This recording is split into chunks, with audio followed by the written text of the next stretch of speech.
Hare Krishna, welcome back to my YouTube channel English Temple with Yashwant. Free grammar video series में आज जिस topic के section को हम टच करने जा रहे हैं that is positions of adjectives. Yes, in the previous class we started the new topic that is adjective, और उसमें प्रीवियस क्लास में हमने देखा कि 11 लाख प्लस वर्ड्स में से किसी भी वर्ड को एज एन एडजेक्टिव कैसे आइडेंटिफाई करें। So we have seen the identification of adjectives by using 3 tricks in the previous video, and today we are going to touch the positions of adjectives in a sentence. इसका मतलब एक sentence में आपको adjectives कहां पे देखने को मिल सकते हैं। Let's go to English Temple with Yashwant. Okay, so 3 places in a sentence where an adjective sits. आज आप देख रहे हैं कि एडजेक्टिव की पोजीशन क्या क्या हो सकती है। So the first is after be verb. Be verb के बाद में आपको एडजेक्टिव मिलता है। बिफोर अ नाउन, नाउन से पहले आपको एडजेक्टिव मिलता है। And one more special case we are going to look at, that is after a noun. Yes, you might be wondering कि नाउन के बाद में adjective. Yes, you will see how it is going to be, we'll look at. So ये तीनों places हम देखने जा रहे हैं, and यही हमारा आज का टेक अवे होने वाला है। Okay, so stay connected. So सबसे पहले देखते हैं after be verb. After be verb देखिए, बी का मतलब क्या होता है? is, am, are, was, were। जहां कहीं पे भी आपको is, am, are, was, were, being, been दिखता है, इसका मतलब है कि ये सब बी है। is भी बी है, am भी बी है, are भी बी है। एक्चुअली में बी का मीनिंग क्या है? बी का मीनिंग है एग्जिस्टेंस। बी मीन्स एग्जिस्टेंस, तो ये सारे वर्ड्स एग्जिस्टेंस को बताते हैं, और बी के बाद में आपको एडजेक्टिव देखने को मिलेगा। इसीलिए we have mentioned here be plus reply of how. In the previous video you already have seen कि जब भी नाउन के लिए हाउ का क्वेश्चन किया जाए, नाउन के लिए हाउ का क्वेश्चन किया जाए, how is the class, you से क्लास इज गुड। ओके, तो यहाँ पे गुड जो वर्ड है ये क्लास के लिए आ रहा है और क्लास नाउन है। तो हाउ का क्वेश्चन जब भी नाउन के लिए किया जाता है, that word is always adjective. तो यहां पे बी के बाद पोजीशन देख रहे हैं, बी के बाद and reply of how, the word is going to be adjective. Let's take an example. How is my phone? I may answer my phone is new, my phone is updated software wise, my phone is good looking. Right, 3 of the words are adjectives. कैसे का question पूछ रहे हैं और फिर उसके answer में new, updated और गुड लुकिंग तीनों वर्ड्स आ रहे हैं, तीनों एडजेक्टिव्स हैं। लेकिन आपके लिए इंटरेस्टिंग पॉइंट ये है कि न्यू एडजेक्टिव है, थर्ड फॉर्म के साथ में भी वर्ड एडजेक्टिव बन रहा है, और जब वर्ब में आईएनजी लगता है तो भी वर्ड एडजेक्टिव बनता है। ये कैसे पॉसिबल है? Let's take an example. Okay, let me come to my notepad, give me a moment. Okay, now I ask one question, how are you? And you answer, I am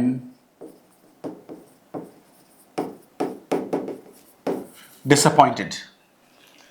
I say, how is the movie? How's the movie? You answer, the movie is interesting. Now see, आपने दोनों जगह पे how का question पूछा है, और यहां देखिए डिसअपॉइंटेड है और यहां इंटरेस्टिंग है, तो दोनों ही हाउ का आंसर है, और दोनों नाउन के लिए पूछ रहे हैं। ये प्रोनाउन है, प्रोनाउन हमेशा नाउन के प्लेस पे ही आते हैं। सो अगेन नाउन और प्रोनाउन, यहां पे अगेन नाउन, तो इन दोनों नाउन के लिए हमने हाउ का क्वेश्चन पूछा, and your answer is disappointed and interesting. Both are correct and both are adjectives. Both are adjectives. Now सीखने वाली बात यह है कि जब थर्ड फॉर्म से बनता है और जब आईएनजी से बनता है तो व्हाट डज दैट मीन? चलिए, so let's look at. I write here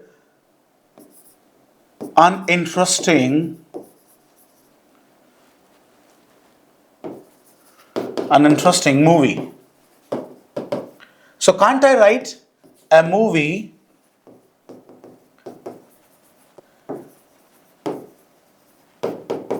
that interests people? Okay, and one more example.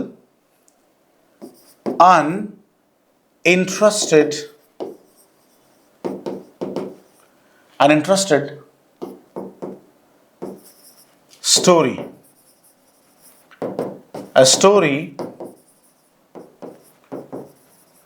that is interested.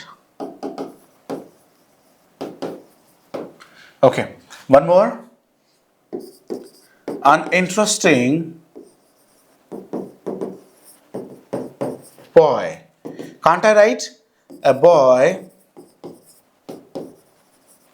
that interests others? Interest others. Okay, one more example, one more combination. Let me take uninterested boy A boy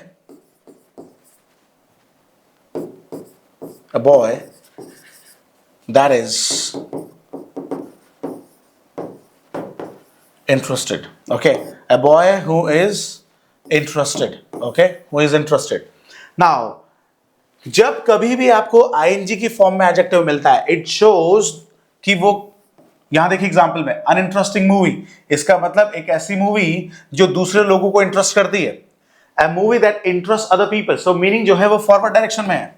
और यहां ये uninterested boy, जब कभी भी आपको adjective third form में मिलता है, उसका मीनिंग बैकवर्ड डायरेक्शन में आपको लेना है. Sorry, so interested, a story that is interested. तो ये सेंटेंस मीनिंगलेस हो गया, क्योंकि स्टोरी कैसे इंटरेस्टेड हो सकती है?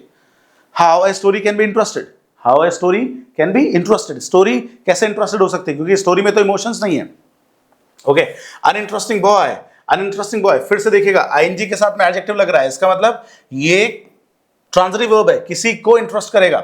So a boy that interest others, तो एक बॉय है जिसमें कुछ ऐसे स्किल्स हैं, जब भी उस स्किल को रिप्रेजेंट करता है, so other people get attracted towards him. इसका मतलब there is a boy who interests others, यानी कि दूसरे लोग उसमें इंटरेस्ट लेते हैं, वो दूसरे लोगों को इंटरेस्ट करता है. Right, this is what, again interested boy. Again मैंने कहा थर्ड फॉर्म से जब भी एडजेक्टिव बनाएंगे बैकवर्ड डायरेक्शन में मीनिंग लेना है. So a boy that is interested, again so meaningful combination but meaningless combination, and again meaningful combination. So a movie that interest people means interesting movie. Interested story interested इसलिए नहीं हो सकती क्योंकि story में emotion नहीं है.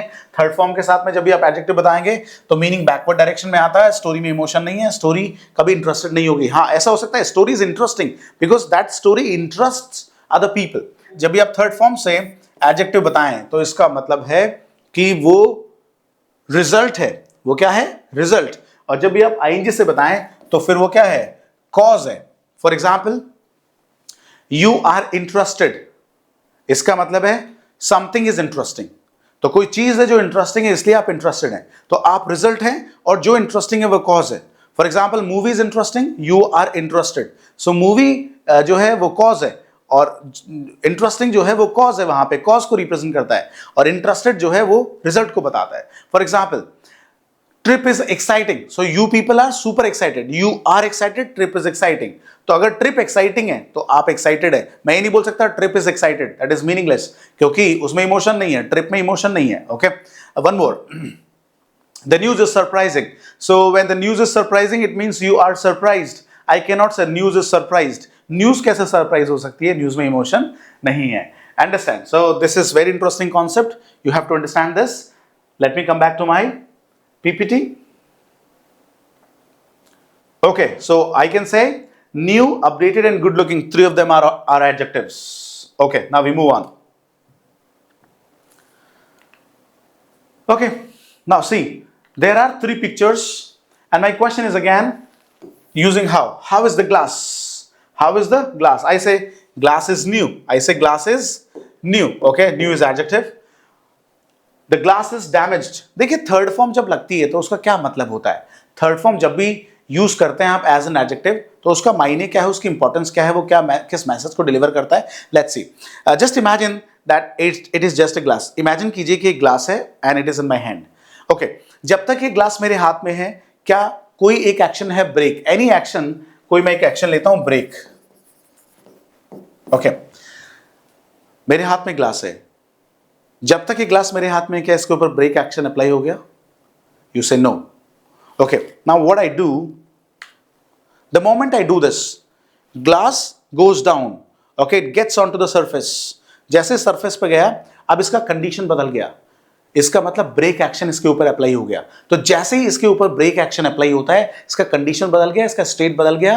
अब मैं इसकी स्टेट को बताऊंगा, इसकी कंडीशन को बताऊंगा. So I will be using third form. I will be using third form. So the glass is damaged. The glass is damaged. Again evergreen sentence को याद कीजिए. प्रीवियस सेशन में हमने आपको बताया द एवरग्रीन सेंटेंस का मतलब क्या है कि it is good, it is bad, it is interesting, it is damaged, it is new, it is poor, it is smart. तो ये it is, this is, I am, you are, इसके बाद में जिस भी वर्ड को रखोगे अगर मीनिंगफुल कॉम्बिनेशन बनता है तो वर्ड एडजेक्टिव है. और डिटेल में जानने के लिए make sure that you watch the previous video. So the glass is damaged, the glass is new. तो न्यू भी एडजेक्टिव है बी के बाद में.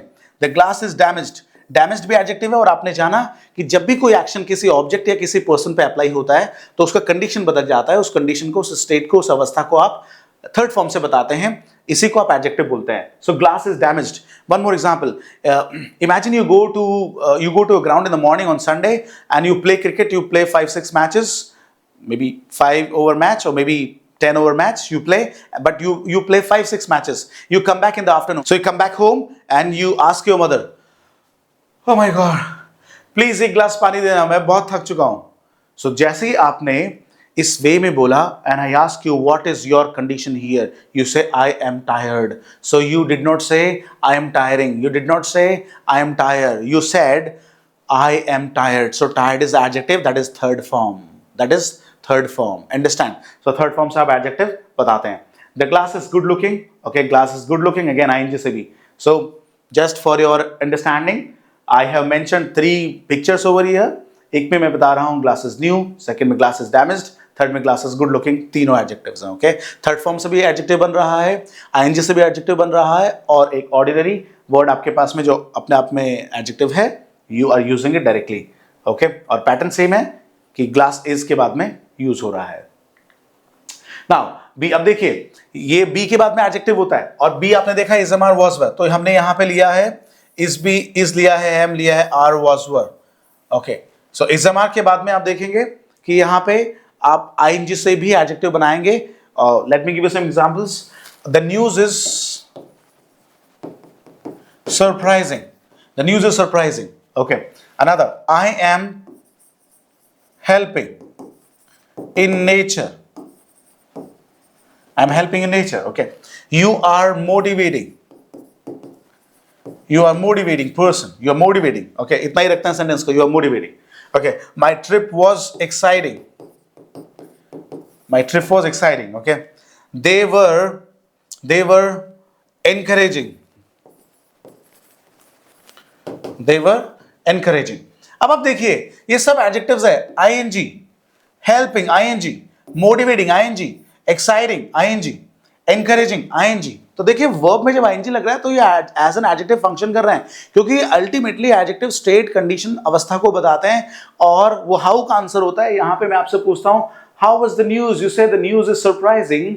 आई am, how are you in nature, I say I am helping in nature, obviously. सो यहां पे ING आप जब आप यूज कर रहे हैं तो इसके इन वर्ड्स के मायने क्या हैं? इन वर्ड्स के मायने हैं कि आप किसी को सरप्राइज करते हैं, आप किसी दूसरे का हेल्प करते हैं, आप दूसरों को मोटिवेट करते हैं, आप, ये जो ट्रिप है ये आपको एक्साइट करती है, किसी को एक्साइट करती है. ओके, दे आर एनकरेजिंग, वो एनकरेज करते हैं. तो जब भी आपको आईएनजी एज एन एडजेक्टिव मिलता है, okay, it creates impact on something, it creates impact on something, it transfers its impact on something. Okay, तो मैं कह सकता the news is surprising, why? Because it surprises somebody. तो somebody के ऊपर impact जा रहा है. Okay, I am helping, it means I help somebody, I help others, तो किसी और के ऊपर हेल्प हो रहा है, right? You are motivating, it means you motivate others, you motivate somebody, you motivate your friends. Okay, you motivate your maybe if you are a working professional, so you motivate your colleagues, or if you're a senior person, you motivate your juniors. Okay, or maybe your subordinates. Sorry, I should be using the right word, I should be using the right collocation. So you motivate your subordinates if you're a senior person in an organization. They were encouraging, it means they encourage somebody. तो यहां पे impact किसी और पे transfer हो रहा है. Okay, एक बार फिर से देखते हैं प्रीवियस स्लाइड को, ध्यान दीजिएगा. If the news is surprising, then you are surprised or you are also surprising? You are surprised. Okay, I am helping, so you people are helped, you are helped. Okay, you are motivating, it means the other one is motivated. You are motivating, he's motivated. Okay, my trip was exciting, my trip was exciting, so I was excited. Okay, they were encouraging, so I was encouraged. Understand? तो एक cause है, ING से जब भी adjective बताएं तो किसी cause को रिप्रेजेंट करता है, और जब आप थर्ड फॉर्म से एडजेक्टिव बताएं तो वो रिजल्ट होता है उस कॉज का. This is what you have to understand. Okay, now choose the right option. देखिए अब आपको कुछ ऑप्शंस चूज करना है. In her young age, she was beautifully adverb है, आगे पढ़ेंगे, अभी तक we haven't started this topic yet. Okay, beautifulness, ness से आप जानते हो कि नाउन बनता है, नाउन। ओके, जबकि हमें बी के बाद हमें एडजेक्टिव चाहिए, और ब्यूटीफुल, ओके, आपने सफिक्स से देखा, सफिक्स से भी आप पहचान रहे हैं कि फुल एडजेक्टिव है। और सेंटेंस के अगर मीनिंग को देखें, so you understand that this is meaningful. In her young age she was beautiful. She was beautifulness, beautifulness noun है, she और beautifulness एक कैसे हो सकते हैं? ओके, प्रीवियस वीडियो से आपको क्लैरिटी मिलेगा। So in her young age she was beautifully, beautifully तो वर्ब को बताता है, यहाँ तो कोई वर्ब है ही नहीं, यहाँ तो लिंकिंग वर्ब है, यहाँ तो कंडीशन स्टेट को बता रहे हैं। Okay, she plays volleyball beautifully, so she plays beautifully, so beautifully play के लिए आ रहा है, तो एडवर्ब है, और यहाँ पे हमारे पास was के बाद में हमें adjective चाहिए, so beautiful is right option. Now his death is not confirmed yet, confirmation, confirmation आपका noun, okay, confirmed, okay, confirmed आपने देखा अभी कि थर्ड फॉर्म से adjective बनता है confirm। अब आप हिंदी में सुनेंगे, हिंदी में अगर बोलेंगे, ट्रांसलेट करते हैं अगर आप, his death is not confirmed yet, अभी तो उसका डेथ कंफर्म नहीं हुआ है, तो हिंदी में तो आपको ठीक लग रहा है, but this is meaningless in English, क्योंकि कंफर्म एक वर्ब है, कंफर्म एक वर्ब है। और आप आने वाली क्लासेस में जब मैं वर्ब टॉपिक शुरू करूंगा, ट्रांजिटिव इंट्रांजिटिव जब शुरू करूंगा, तो आपको बताऊंगा कि बी के बाद में वर्ब फर्स्ट फॉर्म कभी एक्सेप्ट नहीं होता है, बी के बाद verb first form is never ever accepted. Okay, so his death is not confirmed, अभी तक कंफर्म्ड नहीं हुई है, ओके, उनका डेथ, सो कंफर्म्ड है ये adjective, confirmed adjective. Okay, it is not possible to see the God, so यहाँ पे possible is the right answer, this is adjective, okay, this is adjective। और possibility, it is not, अगर मैं यहाँ पे article रखता हूँ, it's not a possibility, तो it's not a possibility, तो sentence meaningful हो सकता था, लेकिन अगर हम आगे वाले fraction को देखते हैं, to see the God, it is not possible, यानी possible नहीं है God को देखना, तो possible is right answer। और रखता हूं it is not a possibility, तो ये एक पॉसिबिलिटी नहीं है, तो इट और पॉसिबिलिटी एक ही को रिप्रेजेंट करेगा, that is noun. Okay, but हमें यहां पे क्या चाहिए? पॉसिबल चाहिए, as per the meaning of the sentence. My grandparents are dependent, depend और डिपेंडेंस, डिपेंडेंसी से आपको पता चल रहा है नाउन, हमें बी के बाद में एडजेक्टिव चाहिए, डिपेंड आपका है verb, and dependent, okay, this is your adjective, so right answer is dependent, so my grandparents are dependent on my father। Next, some people are not honesty आपको पता है noun है, okay, honest आप जानते हैं adjective है, evergreen sentence पे apply करें, the evergreen sentence that I've given you, try to apply this on that, so you are honest or you are honesty, आप ईमानदार हैं या फिर आप ईमानदारी हैं, so you'll say I am honest means मैं ईमानदार हूं। Okay, so honest is your adjective। So some people are not honest to themselves, अपने आप से कुछ लोग honest नहीं होते हैं, और you spoke honestly, so I appreciate, okay, honestly यहाँ पे क्या है आपका adverb, अभी adverb हमने टॉपिक शुरू नहीं किया, आप आगे जानेंगे इसको, लेकिन करेक्ट जो है वो बता चुका हूँ। एक लाइन मैंने आपको दिया जिसमें कहा हाउ का आंसर नाउन के लिए तो एडजेक्टिव, लेकिन हाउ का आंसर वर्ब के लिए तो हमेशा adverb. Okay, after his divorce Ravi is lonely और लोनलीनेस, नेस से आपको पता है नाउन बनता है, और रवि इज बी के बाद आपको एडजेक्टिव चाहिए, तो the right answer is lonely. Okay, you need to understand one more thing, देखिए लोनली और अलोन दोनों ही एडजेक्टिव हैं, then what is the difference? Alone का मतलब होता है you are not with anyone, so example is you do not go outside alone at night, आप अकेले नाइट में बाहर नहीं जाते, so यहां पे अकेला होना यानी किसी के साथ नहीं होना, that is alone. But when I से लोनली, तो यहां पे लोनली का मतलब है कि you are unhappy because you need somebody or you do not have any shoulder, okay, you do not have any shoulder means I mean आप कोई ऐसा पर्सन आपके साथ नहीं है जिसके साथ अपनी फीलिंग्स को शेयर कर सकें, something that has happened with you badly, तो आप अकेले होने की वजह से अनहैप्पी हैं, in that case you are lonely, okay, so lonely का मतलब है अनहैप्पी होना, अकेले होने की वजह से, और यहां पे किसी के साथ नहीं होना, और दोनों के मीनिंग्स कॉन्टेक्स्ट में अलग अलग है। Okay, the way I have given you the examples. Okay, next, before a noun, yes, तो नाउन से पहले या फिर बी के बाद। तो देखिए सेकंड पोजीशन जो एडजेक्टिव की आ रही है वो है रिप्लाई ऑफ हाउ, अगेन लेकिन नाउन से पहले है इस बार, so the word is going to be adjective. ध्यान दीजिएगा, because you are watching this video you are an interesting candidate और इंटरेस्टेड कैंडिडेट्स, इंटरेस्टेड कैंडिडेट। देखिएगा कैंडिडेट यहां पे है तो ये नाउन है, और आप नाउन से पहले पोजीशन चाहिए आपको एडजेक्टिव की, तो इंटरेस्टिंग या इंटरेस्टेड। इंटरेस्टेड वो है जो कि खुद इंटरेस्टेड है, इंटरेस्टिंग वो है जो किसी को इंटरेस्ट करता है। तो यहां पे what do you mean by this sentence, you are an interesting candidate और you are an interested candidates. आप खुद इंटरेस्टेड हैं या फिर आप किसी को इंटरेस्टेड बना रहे हैं इस क्लास में क्योंकि आप इस वीडियो को देख रहे हैं। Your answer is interested candidate you are. Okay, next, you want to crack UPSC, so you are willing aspirant और will aspirant। देखिए will आपका है noun और will आपका है noun। ओके, will मतलब इच्छा और willing यानी जो इच्छा रखने वाला aspirant। तो यहां पे इच्छा रखने वाला मीनिंग है तो क्या हो गया कॉम्बिनेशन, aspirant आपका noun है और aspirant के लिए you are a willing candidate, you are a willing candidate, not a will candidate। Third देखिएगा, it is people's behavior, but कैसा behavior, rational behavior या rationally behavior। rationally is your adverb, तो आपको चाहिए adjective rational।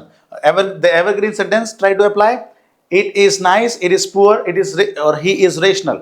so it is people's, लोगों का rational behavior, it is, ये लोगों का rational behavior है। so rational यानी समझदारी वाला behavior है या फिर समझदार तरीके से behavior है। अगर आप हिंदी से देखें सो ये लोगों का समझदारी वाला बिहेवियर है या फिर समझदार तरीके से बिहेवियर है। So you ultimately will say that rational behaviour is right answer. Okay, तो यहां देखिए कैंडिडेट इसीलिए कैपिटल में लिखा हुआ है so that you can pay attention. Candidate, aspirant, behaviour तीनों नाउन है, तीनों का एडजेक्टिव चाहिए। आपने आईएनजी से बताया, यहां पे आपने आईएनजी से बताया, ये ऑर्डिनरी वर्ड है, कोई प्रॉब्लम नहीं है। Okay, choose the right option. Okay, he is confuse, he's a, देखिए अ आर्टिकल पर्सन के लिए, a person, बट कैसा पर्सन, यहाँ पे हाउ का क्वेश्चन रखे हैं आप। Okay, so he is a confused or confused, right answer is confused person, he is a confused person। confused तो वर्ब है, किसी को कंफ्यूज करना ट्रांजिटिव वर्ब है, और आपको एडजेक्टिव चाहिए, थर्ड फॉर्म से एडजेक्टिव बन रहा है। मैंने आपसे कहा जब भी थर्ड फॉर्म से बनाते हैं तो उसके ऊपर एक्शन अप्लाई होता है, तो आप मुझे बताएं वो पर्सन जो है कंफ्यूज एक्शन उसके ऊपर अप्लाई हुआ है या उसने किसी को कंफ्यूज किया है। आप कहेंगे यस, उसका खुद का स्टेट ऐसा है, उसके ऊपर अप्लाई हुआ है ये एक्शन, इसीलिए आप कह रहे हैं कंफ्यूज्ड। ओके, बैकवर्ड डायरेक्शन में मीनिंग है। It was a boring session, boring lecture, it was a board lecture. आप सोचिए लेक्चर से पहले अगर मैं बोर्ड रखता हूं, लेक्चर कैसे बोर्ड हो सकता है, लेक्चर में कौन सा इमोशन है, लेक्चर तो किसी को बोर करेगा। So lecture is boring and you are bored, understand, lecture is interesting and you are interested. So एक कॉज है एक रिजल्ट है, तो यहां पे लेक्चर नॉन लिविंग एंटिटी है, इसमें कोई इमोशन नहीं है, so bored is incorrect, this it was a boring lecture, understand. I know these are easy examples, लेकिन इनका जो एनालिसिस है that will help you grow better, okay, at your fundamentals of English grammar। so it is a darken। अब darken देखिए en से verb बनता है, आगे पढ़ेंगे जब मैं आपको verb टॉपिक पढ़ाऊंगा, अब मैं जब आपको हेल्प करूंगा verb टॉपिक पे, so you will realize कि en एक सफिक्स है जिससे verb बनता है, जैसे lengthen, widen, strengthen। okay, darken, dark करना, तो ये verb है, and it's a dark picture। कैसा picture, dark is right answer। okay, noun से पहले आ रहा है। He is a motivational speaker, he is a motivation speaker। motivation TION noun, okay, speaker हमारे पास noun, हमें इससे पहले adjective चाहिए, right answer is motivation speaker। okay, and the third word is after a noun। आपने देखा कि noun से पहले तो adjective possible है, लेकिन बाद में कैसे possible है, reply of how, noun के लिए, noun के बाद आप how का reply question कर रहे हैं और उसका जो reply आएगा the word is going to be adjective। example है how did you find the movie, you recently watched a movie and somebody is asking you how did you find the movie। यहाँ पे find का मतलब ढूंढने से नहीं है कि कैसी लगी आपको मूवी, उस तरह का क्वेश्चन है। okay, so sorry, so I found the movie interesting, I found the movie interesting। तो आपने कहा कि मुझे मूवी इंटरेस्टिंग लगी, इस इट का मतलब यहाँ पे मूवी है, so I found the movie interesting। अब आप सोचिए स्टूडेंट्स कि अगर मैं कहता हूं कि इंटरेस्टिंग मूवी, I found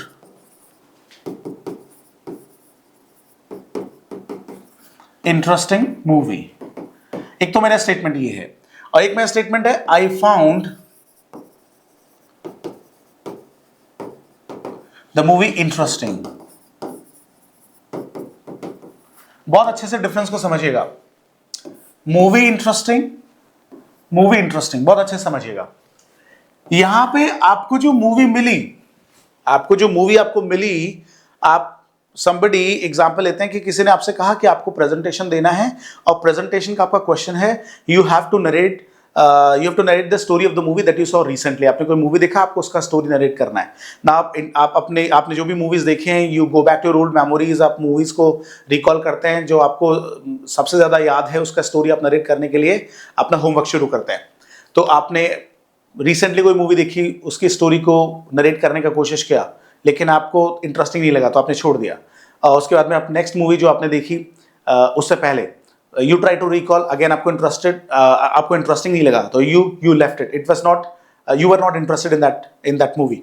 फिर उसके बाद में आपने थर्ड मूवी को रिकॉल किया और इस बार आपको लगा कि हाँ ये मूवी इंटरेस्टिंग है, तो मैं इसको अपने इस क्वेश्चन को प्रिपेयर करने के लिए ले लेता हूं। तो you actually found interesting movie. तो मूवी पहले से ही इंटरेस्टिंग है, आपको एक इंटरेस्टिंग मूवी मिली है, लेकिन जैसे ही आपने कहा आई फाउंड द मूवी इंटरेस्टिंग, इसका मतलब ये जो नाउन आप देख रहे हैं, इस नाउन का मॉडिफिकेशन आप बताते हैं। मॉडिफिकेशन का मतलब है कि उसका स्टेट, उसकी नई कंडीशन को बताते हैं, उसके नए स्टेट को बताते हैं आप। ओके, एग्जांपल और लेते हैं। Late me come back.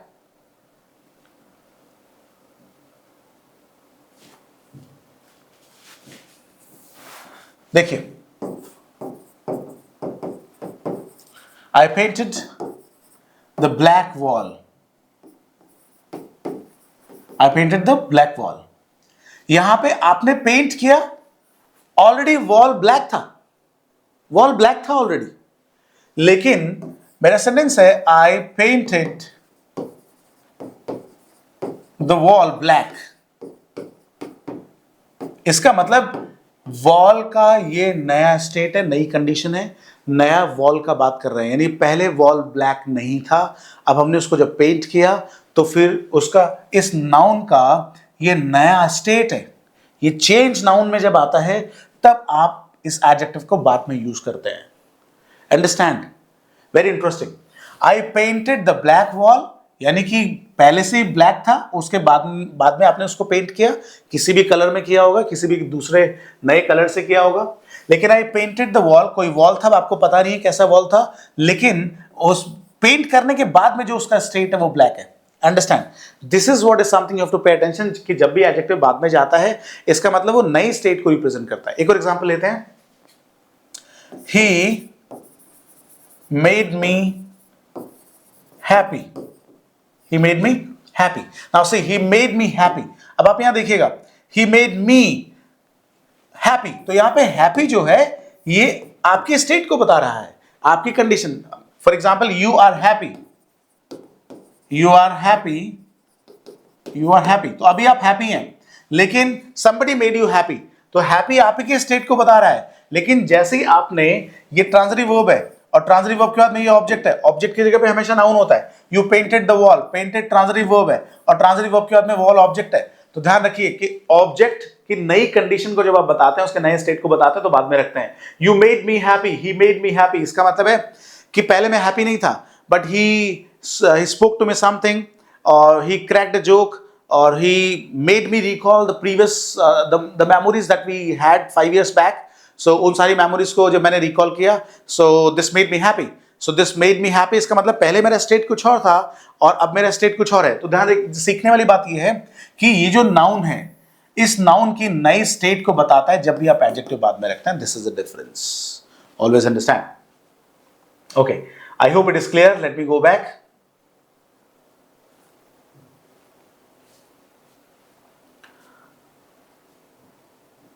Okay, so choose the right option.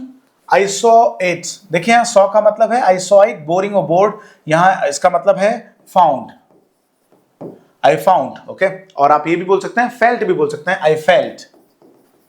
Okay, so I felt it boring, I felt it boring, I felt it board. देखिए कोई भी चीज है जिसको मैंने फील किया, कोई भी चीज है जिसको मैंने फील किया, वो बोर्ड कैसे हो सकती है? वो तो नॉन लिविंग है, और नॉन लिविंग में इमोशन नहीं होता है, right? I found myself low, lower is verb, so I found myself low. तो यहां पे मेरा स्टेट बता रहा हूं, मैं मेरा कंडीशन बता रहा हूं, मेरी अवस्था बता रहा हूं, दैट इज लो। ओके, मैंने अपने आप को हिंदी में मैंने अपने आप को पाया low. So I found myself low. I found the speech distracting और डिस्ट्रैक्टेड।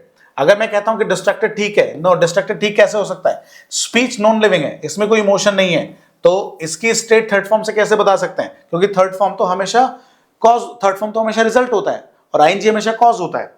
तो स्पीच डिस्ट्रैक्टिंग है तब आप डिस्ट्रैक्टेड होते हैं। तो आई फाउंड द स्पीच, यहां स्पीच नाउन है, उसके लिए आपको एडजेक्टिव चाहिए डिस्ट्रैक्टिंग। स्पीच डिस्ट्रैक्टिंग हो सकता है और आप डिस्ट्रैक्टेड हो सकते हैं, राइट? तो स्पीच डिस्ट्रैक्टेड नहीं हो सकता।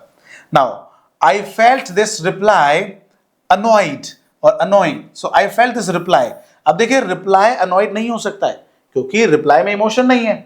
रिप्लाई तो नॉन लिविंग एंटिटी है, ओके, एब्स्ट्रैक्ट एंटिटी है, तो अनॉइड नहीं हो सकता है। So I felt this reply annoying, यानी किसी को अनॉय करने वाला। तो रिप्लाई किसी को अनॉय किया, रिप्लाई ने मुझे अनॉय किया, so his reply was annoying. Okay, his reply was annoying, I felt his reply. अब देखिए, जो डिस्कशन का पॉइंट है वो ये है कि रिप्लाई, स्पीच, माई सेल्फ और इट, इन सब के बाद में एडजेक्टिव आ रहा है और वो ये बता रहा है कि ये नई स्टेट है इस नाउन की।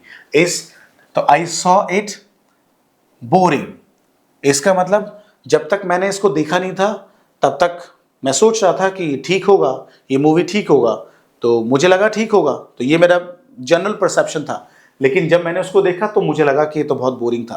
तो इसका मतलब पहले जो परसेप्शन था उसके बाद में नया परसेप्शन बना। आई फाउंड माई सेल्फ लो, इसका मतलब उससे पहले मैं लो नहीं था, उससे पहले हो सकता है एनर्जेटिक हो, राइट? लेकिन फिर मुझे बाद में पता चला कि मैं तो लो था। ओके, तो new state of this pronoun. Okay, I found this speech, okay, speech मुझे तो बहुत डिस्ट्रैक्टिंग लगा। किसी ने मुझे कहा कि एक्स पर्सन को सुनिए आप। If you start listening to X person, trust me, you will start feeling enlightened. So जैसे ही मैंने उनको सुनना शुरू किया, वीडियो देखना शुरू किया, तो मेरा जो प्रीवियस बिलीफ सिस्टम था वो तो बिल्कुल ब्रेक हो गया, वो तो बिल्कुल टूट गया। इसका मतलब है कि नहीं, अब मैं उनको सुनता नहीं हूं क्योंकि वो मेरे लिए बहुत डिस्ट्रैक्टिंग है। तो इसका मतलब पहले मुझे किसी ने कहा कि आप उनको सुनिए, तो मेरा अच्छा परसेप्शन था उसके बारे में, बट जैसे मैंने उनको सुना तो मैंने तो उसको डिस्ट्रैक्टिंग पाया। इसका मतलब है कि जो स्पीच है वो, उसका इंप्रेशन मेरे लिए बाद में डिफरेंट था देन व्हाट आई एक्सपेक्टेड। तो जो मैंने उम्मीद किया उससे डिफरेंट, यानी नई स्टेट निकल कर आई। ओके, स्पीच का जो मैंने सोचा था वो नहीं था। आई फेल्ट, ओके, रिप्लाई देखिए, अनोइंग था रिप्लाई। आई फेल्ट, मुझे लगा कि मुझे ऐसी एक्सपेक्टेशंस नहीं थी कि इस तरह का रिप्लाई मुझे मिलेगा, but finally when I got the reply I found it annoying, okay, irritating I can also say. तो एक बार फिर से लास्ट में बता रहा हूं, नाउन के बाद में जब आपको एडजेक्टिव मिलता है तो वो नई स्टेट, नई कंडीशन को बताता है। Okay, this is what it is. So that's it for today. आज की वीडियो में हमने देखा कि हम एडजेक्टिव्स की पोजीशन कहां कहां एक सेंटेंस में देख सकते हैं। सो कंक्लूड करते हैं, नाउन से पहले, बी के बाद या कभी कभी नाउन के बाद भी आपको एडजेक्टिव देखने को मिलता है और वो उसकी नई स्टेट को बताता है। सो आज के लिए इतना ही, मिलते हैं नेक्स्ट वीडियो में। Thank you very much. Hare Krishna.